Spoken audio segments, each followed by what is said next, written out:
ujue malaika mtoa roho. Huyu malaika anayetoa roho anaitwa Malakul Maut, ingawa wengine wanamuita Israel, lakini hakuna hadithi wala katika Qur'ani haijaja moja kwa moja kwamba anaitwa Israel. Huyu anaitwa Malakul Maut. Huyu ana uwezo wa kutoa roho nyingi kwa wakati mmoja. Siku moja Mwenyezi Mungu alimuuliza, je, uliwahi kucheka? Akasema alicheka siku moja, alilia siku moja na aliogopa siku moja. Akasema siku ambayo alicheka ni siku ambayo alienda kuchukua roho ya fundi viatu, lakini akakuta ile fundi viatu anasema hivi viatu akishona anavitumia mwaka mzima. Pale pale akacheka na akachukua roho yake. Lakini alilia siku moja endapo alienda kumchukua roho ya mama mmoja ambaye alikuwa jangwani na mtoto mdogo, lakini yule Malakul Maut akachukua roho yake, ule mtoto akawa analia sana. Kwa hiyo Malakul Maut naye ndo alilia siku hiyo.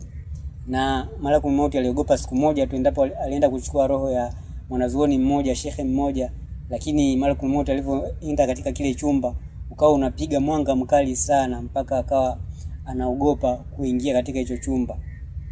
Ndivyo Mwenyezi Mungu akamwambia ule mwanga ambao ulikuwa unauona akamwambia kwamba ule mwanga ambao ulikuwa unauona katika kile chumba ni mwanga wa yule mtoto wa yule mama ambaye ulichukua roho yake kule jangwani. Na siku ya mwisho Malakul Maut roho yake itatolewa na Mwenyezi Mungu Subhanahu wa Ta'ala, kwa sababu Mwenyezi Mungu yeye ndio mwenye mamlaka yote, lakini yeye alikuwa anamtuma tu Malakul Maut kwa ajili ya kutoa roho yake.